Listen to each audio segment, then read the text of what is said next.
the Mississippi Crop Situation Podcast featuring the Crop Doctors.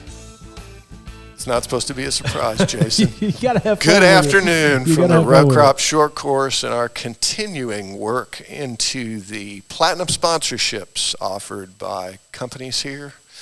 And this afternoon we have BASF with us.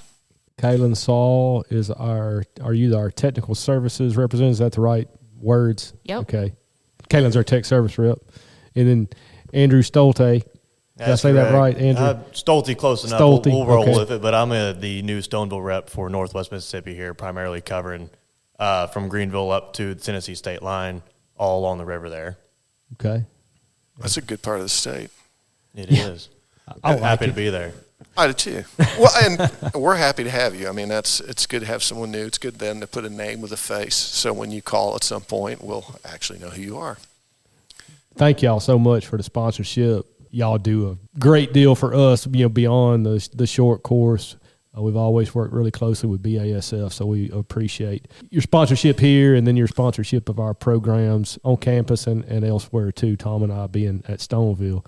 Whichever one wants to go first, take a minute and just tell folks what BASF's about and kind of the new and exciting things that they have to offer our growers. Yeah, so I'll kind of focus on our seed side here a little bit, like Kaylin handles some of our chem side. Here this coming season, we'll be launching our new Accent Flex varieties. Some of them we got an advancement meeting coming up here soon to kind of know a little bit more about what those will be. They'll be hitting the market here soon. This has been an innovation that we've been working on for many years now and are very excited to finally bring it to market. We feel like you're going to have a good fit here in this Delta, Mississippi, even over here in the Hills region moving forward here, and it'll be a good change of pace for our portfolio in the coming years. And tell folks a little bit about what that is and what makes it unique, Andrew. So the Accent Flex portfolio here will be the first quad stack herbicide trait coming to the market here for cottonseed. It will have obviously your typical three traits right now of glyphosate, glufosinate, and dicamba, as well as the fourth trait will be an HPPD inhibitor paired with our chemistry Elite 27, which I'll let Kaylin focus on that there. Yeah. But It'll be a great innovation here and help with a lot of resistance issues that we're starting to see show up in everyday lives. And for Elite 27, that isn't currently registered. So, you still have those three other traits that you can rely on as well. So that's just something to keep in mind. And we're going to have a limited launch next year. And there will be additional training that needs to go with that moving forward. What else does BASF have right now that's new? I mean, Jason and I obviously have looked at a lot of the new products that are available on the market. So why don't you talk about newer herbicide technologies, any of the newer fungicide products that are out there? Mainly wanted to talk to you guys today about Zidua SC and some new methods that we have for applying Zidua SC specifically in cotton. And then additionally, we also wanted to talk about Reviloc fungicide, which is a new fungicide that we have, and we're planning to launch that in 2024. Well, I know Dr. Steckel talked about the Zidua application in Tennessee and looking at some of those plots, and I think that's important. That's definitely a new way to put out the herbicide with a particular practice whereby you're not doing multiple passes across the field, and I think that's important for farmers to consider, and then obviously the research that has gone into that to prove that that's an effective method for weed control as well as getting out the fertilizer. Definitely. And I guess one of the things that we wanted to make sure to focus on is that, we have these two different options, but whichever option works better for you, especially in cotton, just use whichever one is going to work better for you. So, if impregnated fertilizer is going to be a better option for you, that's great. But also we have the option to do drop nozzles as well. Yeah, I think the biggest thing right now is we're focusing on the flexibility of Zidua SC of how many crops can go on already. So now we're trying to help make it more flexible for cotton growers to use these days. And with these two application methods, we're seeing, the exact kind of application that we need to get the control, but as well as allowing these farmers to have that flexibility to, some farmers don't need to go across with, say, dry fertilizer and, maybe their fertility program's where it needs to be. So with the drop nozzle program and the drop nozzles that we have partnered with, that we found to be the best fit, there's more added flexibility for your residual application, but as well as application of other chemistries or even fungicides or insecticide products and even other crops. Tom, I vaguely remember having this conversation with you last summer. Don't put Zidua over the top of your cotton. No. Doesn't end well.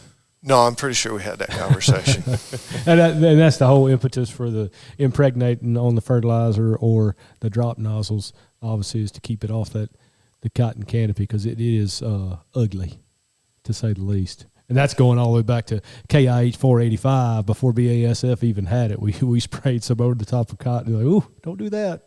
Yeah, no, definitely a very important point. And specifically the drop nozzles, we also want to make sure to touch on the fact that it's not just specific to using those in cotton. You can use those in corn or soybeans too.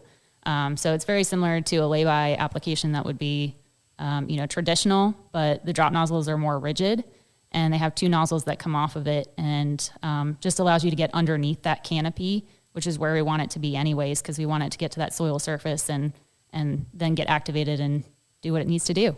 Now, I don't know if the ones I saw last summer were prototype or commercial, but they were not your traditional floppy drop nozzle. They were definitely, like you said, Kalen, more rigid. But then there was some flex to it too, maybe at the junction of the drop and the boom. So I was encouraged by it. I mean, it seemed like a durable add-on to a boom. Yeah, these new drop nozzle styles here these days are very much more rigid. I have some experience coming from back in my time in West Texas, and like Shane's saying, but what I like about them best is they're rigid for one. Just like you said, they're not your typical floppy drop nozzle, but as well as getting them on and off your boom, once you get the brackets installed, is a spring clip. So as soon as you get your brackets installed, it's one spring clip per nozzle, so per row, and then you just pull it right on off. It's none of this of every, you got to pull your hose off, but it's not like you have to go take them on and off every time. And so a quick turnaround. We worked with a grower who had a 120-foot boom sprayer. You can't obviously put it on your outside sections due to the way it folds up, but your inside, two wings in your middle, once you get your brackets installed, and so to flip a sprayer to go from lay-buying with these drop nozzles to actual, regular crop spraying, it took us a total about 15 minutes to pull the nozzles off or put them back on, per se. Pretty quick turnaround. Kalen, you briefly touched on Revlock. Why don't you talk a little bit about that? And I know that won't gain commercial registration, isn't that correct, until 2024? Yeah, so we're already actually accepting orders. So Okay. yeah, it's full on launch for 2024. So you'll have available product for 2024. Yes. And what's BASF targeting for specific organisms that have the most efficacy in soybeans? Yes. So this is a product that we're specifically focusing on launching in soybeans. As far as your application rate, it's going to be 5.5 to 6.5 fluid ounces per acre. As far as your timing in soybeans, we're looking at R2 to R3 timing, which you were asking specifically about pathogens or organisms that this is going to be good on. One thing to keep in mind is for aerial web blight, you want to be on the earlier side because timing is very, very important with that disease. Another disease it's really good on is Cercospora leaf blight, Septoria brown. Septoria brown spot. Yep, Septoria brown spot. And I'm not sure if you wanted to talk a little bit about that because I know that one's maybe not as big of a target in our area. And then also the final one is frog eye leaf spot. I would say, interestingly enough, we podcasted this morning with Terry Spurlock, and I'm sure I shouldn't talk about one that we'll either have before or after this, but I think it's worth mentioning. And I think some of Terry's work in Arkansas is suggesting that there may be more of a yield loss associated with that organism, and I think it's probably becoming more problematic. And I think a lot of that is more so related to fungicide resistance having developed within the greater population, because we have probably used a few too many QOI applications in locations, and we've relied pretty heavily on that particular chemical class, and that has pretty much gotten us into a little bit of a concern with that particular organism and a few others. And I think we also talked with Terry about the fact that, the weed scientists have done a much better job with herbicide resistance, and plant pathologists are probably coming to the table a little bit later than we should have for a lot of reasons. And how that relates to this is When the QOI resistance has developed within some of those organisms, it has become more difficult to manage those with some different chemical classes. So essentially, from an ecological evolutionary standpoint, those organisms are more fit. And that fitness benefit, because for years you hear plant pathologists talking about what's the fitness cost. At this point, I think we should talk about it as a fitness benefit for the organism. When that organism has that substitution within the amino acid complex and it gains resistance to that QOI, it becomes more fit and therefore more difficult to manage with something that has a different set of chemicals in that product, as Reviloc does, which it's a SDHI and a DMI. Yes. So you've taken that QOI out of that, which is good because I think, as I just mentioned, we're recognizing that there is much greater resistance to that chemical class at this point. Septoria is one of those organisms that I think we're putting some attention towards. But as we talked about with Terry, and I'll mention just briefly, it's difficult to work with in the lab. It's not real easy to culture that particular organism. It takes a few extra steps, and then it's hard to find somebody that wants to sit in the lab and do that work. We've looked at it, Reviloc, for 1 year in my program, and unfortunately didn't have a lot of disease. And I know you mentioned, Kaylin, also frog eye leaf spot. That's another one that has QOI resistance. So having some additional tools that are available from a commercial standpoint will be beneficial, and I think helpful for farmers in locations that do have QOI resistance and know that at least. And at this point, I think if we're growing soybeans in a state and you have frog eye leaf spot, I'd probably wager that it's probably resistant to the QOIs, and you need to then focus on using something that either has a different premix, make your own tank mix, but focus on using something in different chemical classes to manage that organism. And that is a huge benefit of Reviloc, is that, like you said, so it's going to have a combination of 2 active ingredients, so it's a 2 mode of action product.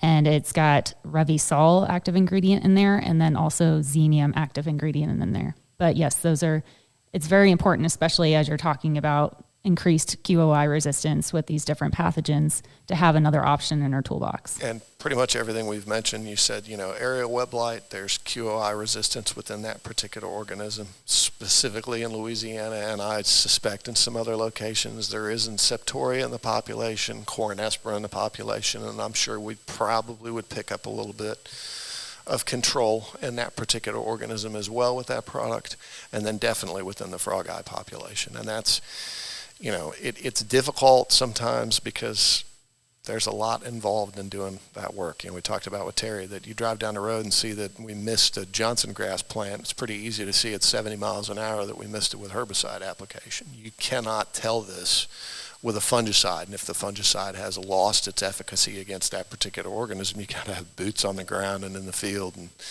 back that up then with the culture work.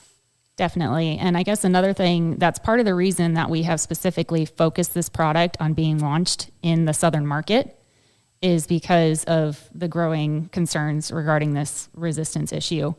And in addition to that, not only is it going to be made for the South, it's also made in the South. So it's actually manufactured over in Georgia.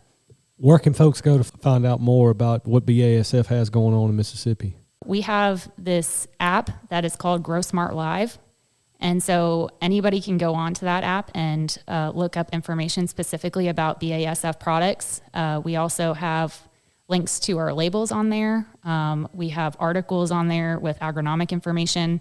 There's economic information as well. So it's kind of like a BASF social media. And then if you want to get more exclusive information, then you can sign up and be a part of Grow Smart Live Plus. Well, thank y'all so much for spending part of your afternoon with us. Again, certainly thank you for sponsoring the short course. Hope y'all are getting a lot of value out of being here and interacting with some people, Andrew, maybe that you hadn't had an opportunity to meet yet. No, it's been a great time so far. This is my first short course here, and hope to be not the last here, and for sure. But no, thank y'all for having us on here, and it's been a pleasure to be a sponsor for this, as well as just be involved in general with it. We appreciate it.